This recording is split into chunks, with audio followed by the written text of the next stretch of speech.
Hi, everyone. Welcome to our replication project presentation. It is on functional behavioral assessment and on-task behavior. We are Eastern Standard Time Group 2, and group members include Ashley Atkinson, Dana Avery, Carly Baldwin, Andrea Elliott, and Kristen Ermack.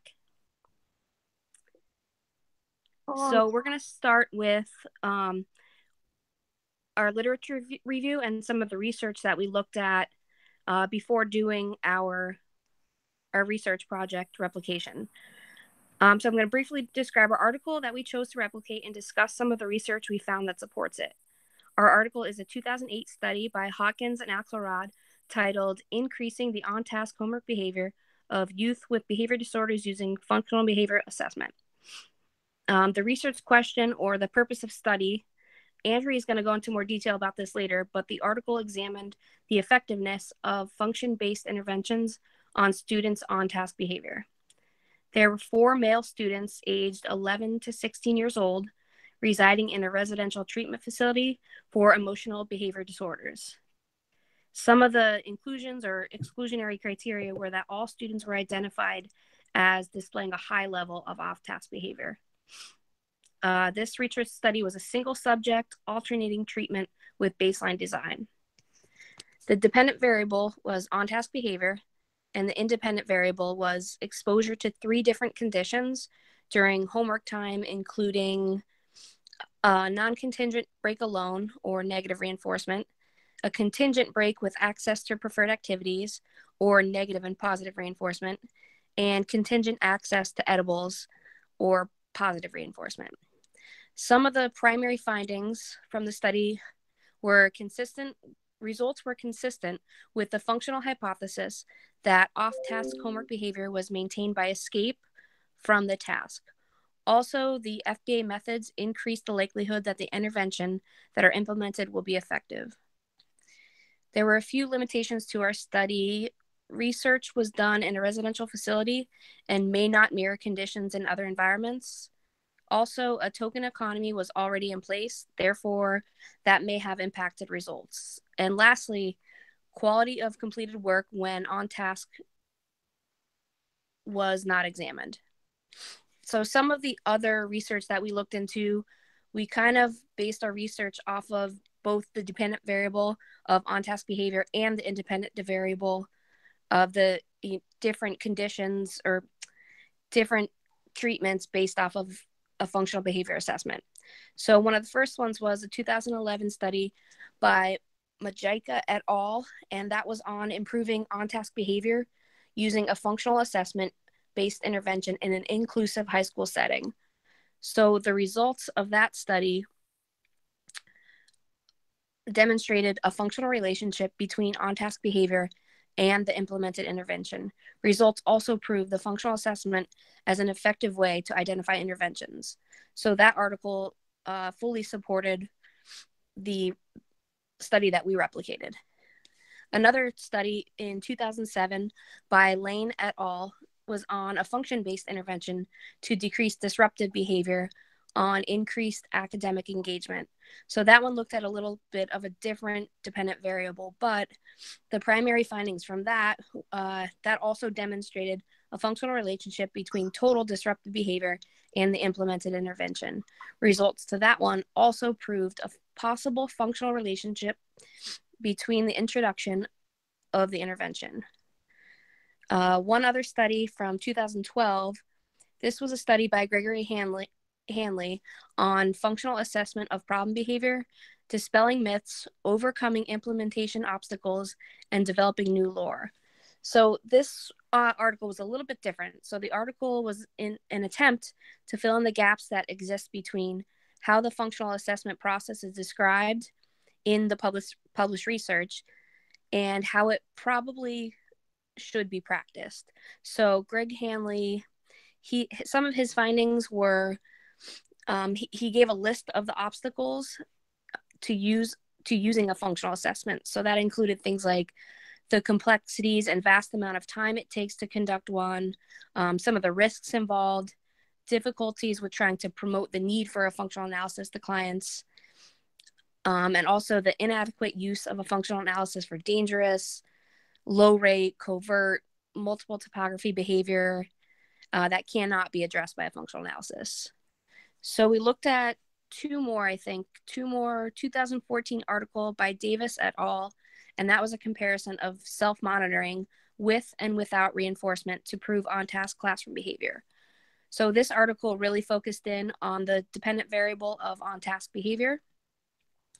And the results from this study demonstrated that while both self-monitoring conditions showed improvement in the percentage of students on on-task behavior, the self-monitoring plus reinforcement condition proved more drastic. So it could be concluded that a functional relationship exists between the student's on-task behavior and self-monitoring and positive reinforcement.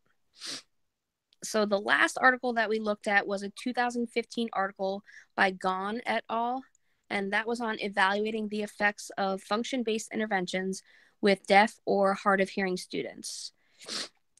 The primary results or findings from that article was, again, that function-based interventions significantly improve participants' on-task behavior in the classroom.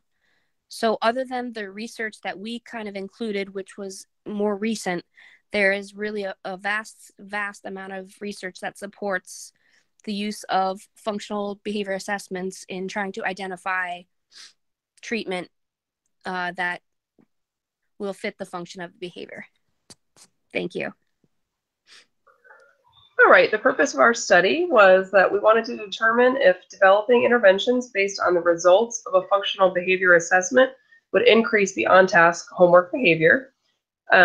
We were comparing the effectiveness of interventions based on the FBA results versus interventions not believed to be tied to the maintaining contingencies of the problem behavior.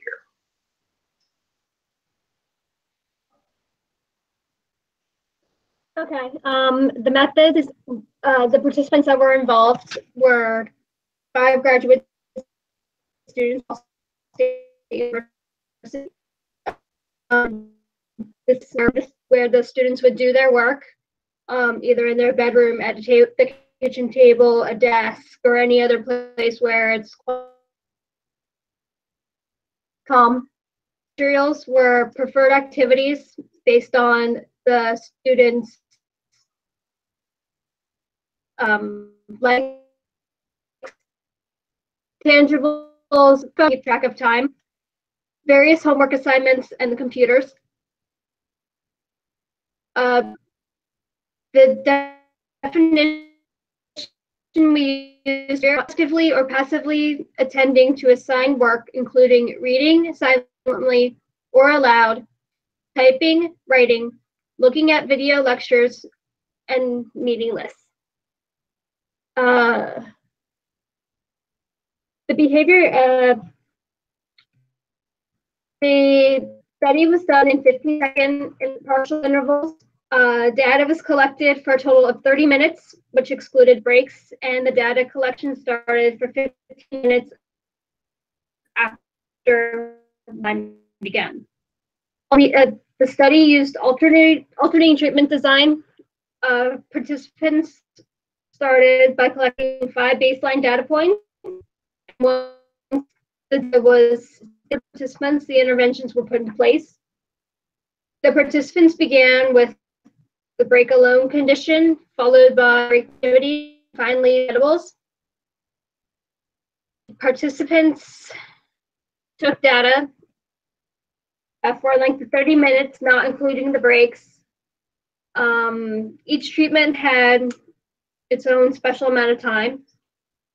In the break alone condition, participants received a 5-minute break after they completed work and repeated 3 times per session. During the break preferred treatment, participants did work again for 10 minutes and then performed a task they're choosing for 5 minutes, watching TV, playing on the computer. This cycle was also repeated for a total of 3 times per session. Edible treatment, participants worked for 10 minutes, then received an edible of their choice to consume while they continued working. It was also repeated 3 times. The intervention took place over several days, and the treatments were rotated throughout the experiment. IOA was, oh gosh,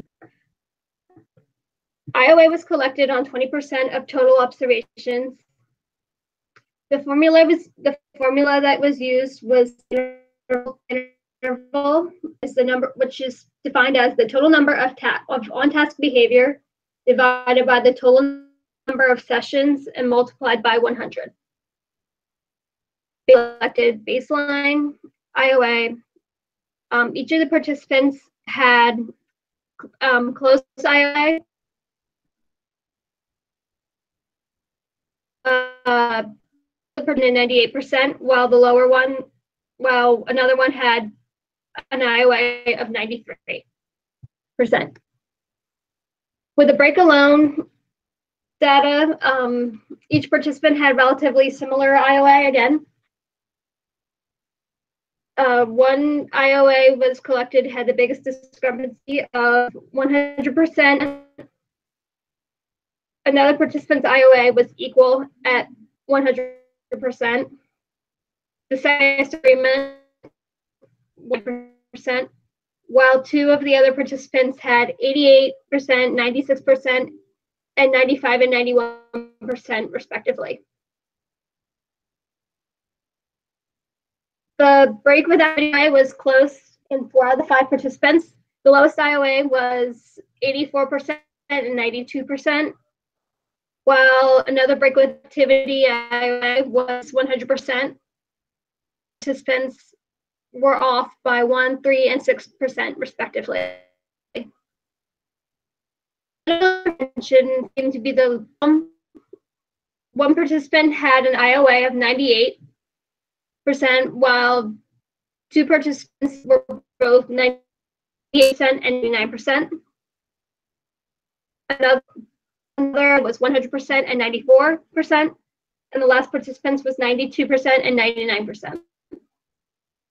Treatment for 20% of the session and constituted as one session of each phase for the group for the study. Each member agreed the consent for the videos that were watched.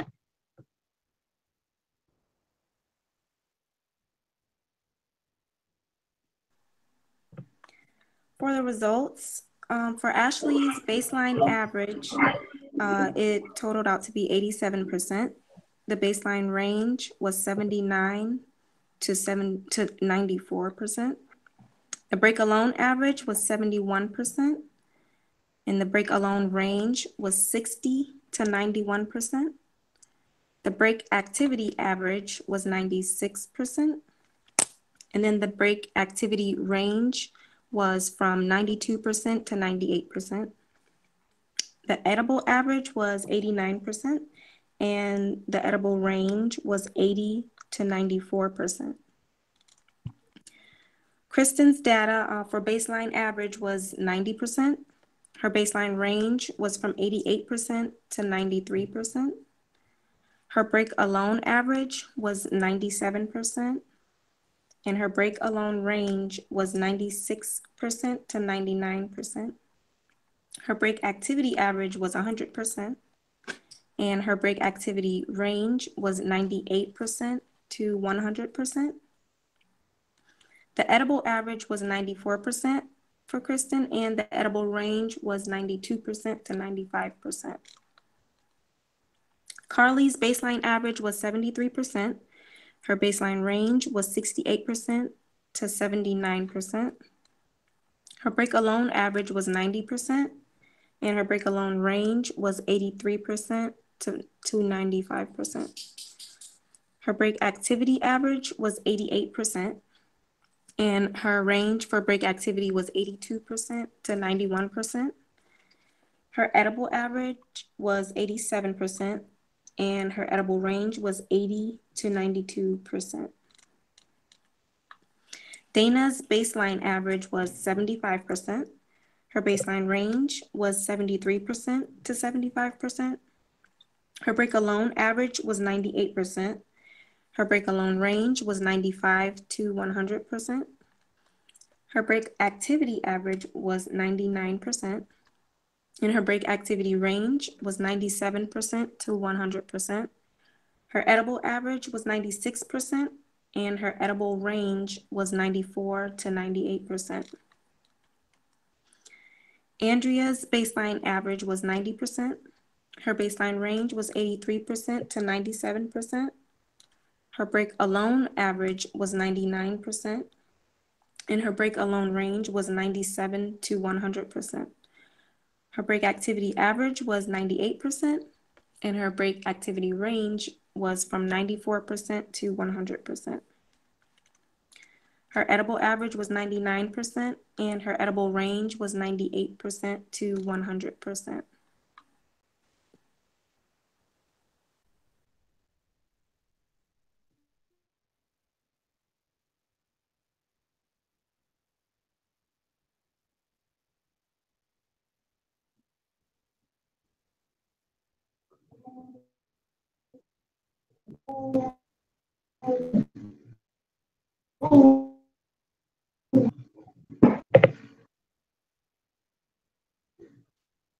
All right, I'm just going to keep going from where I was.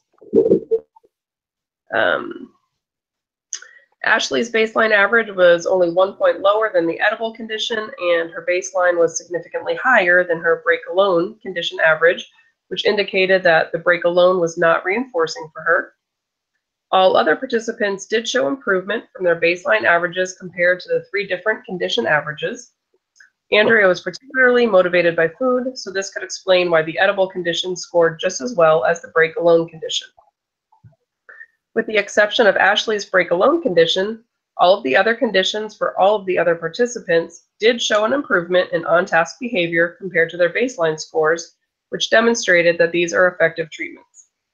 However, the results showed that the results from the FBA did not always relate to the most effective intervention for each participant. Dana and Kristen were the only participants whose results showed that the most effective interventions followed along with the results from the FBA. Carly had a slight increase in her on-task behavior from baseline levels to her treatment conditions. However, all of the treatment data from the 3 conditions overlapped with each other, so no functional relationship was demonstrated. Dana showed an increase in on-task behavior compared to the baseline data. However, all of the treatment condition data overlapped, so no functional relationship was demonstrated. Kristen also showed an increase in on-task behavior in all of the conditions compared to the baseline data. There was some overlap between the break alone condition and the break with activity condition for Kristen, but there was no overlap between the edible condition and the 2 break conditions. A very small functional relationship was found with the break conditions for Kristen. Andrea and Ashley's data did not reflect a functional relationship, as the data points from the baseline overlapped with the treatment conditions. Ashley actually showed a marked decrease in an on-task behavior between the baseline condition and the break alone condition. Based on this replication, an intervention reflecting the behavioral function as determined through an FBA was not effective.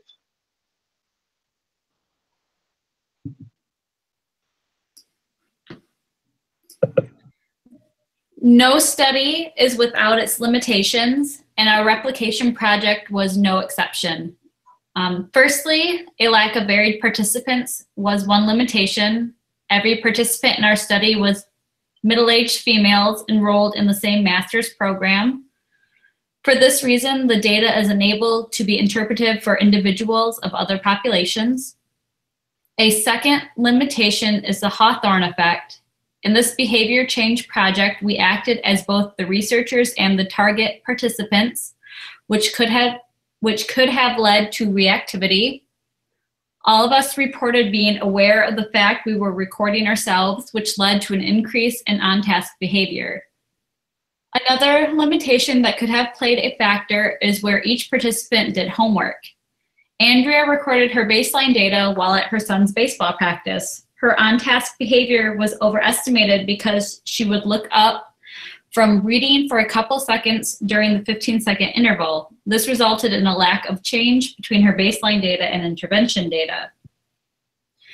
The time of day that the sessions were recorded served as a limitation also. Andrea and myself have children. When we recorded videos when our kids were awake, there would have been more distractions, which would result in a lower percent of on-task behavior. When videos were recorded after the children were in bed, on-task behavior increased. When sessions occur after work, fatigue could have served as an extraneous factor, which resulted in lower percentages. With all of us being active adults with busy lives, many sessions were recorded on the same day due to time restraints not related to school. We defined on-task homework behavior as actively or passively attending to assigned work, including reading silently or aloud, typing responses, writing notes, looking in the direction of a video lecture or meeting, and listening through the use of computer speakers or headphones. When conducting IOA data for other group members, there were videos which we were unable to see the computer screen and had to assume they were watching a lecture or reading material which was school related. Even when the computer screen or material were in view, there was no way to discriminate between looking on task and actually being on task. This is a limitation that could have resulted in an overestimation of the target behavior. Lastly, in our study, we did not counterbalance the interventions. For this reason, sequence effect was a limitation in our study. The interventions always went in the same order: break alone, break with activities, and edibles. Without changing the rotation of the interventions, it is unclear whether sequence effect influenced the data in each condition.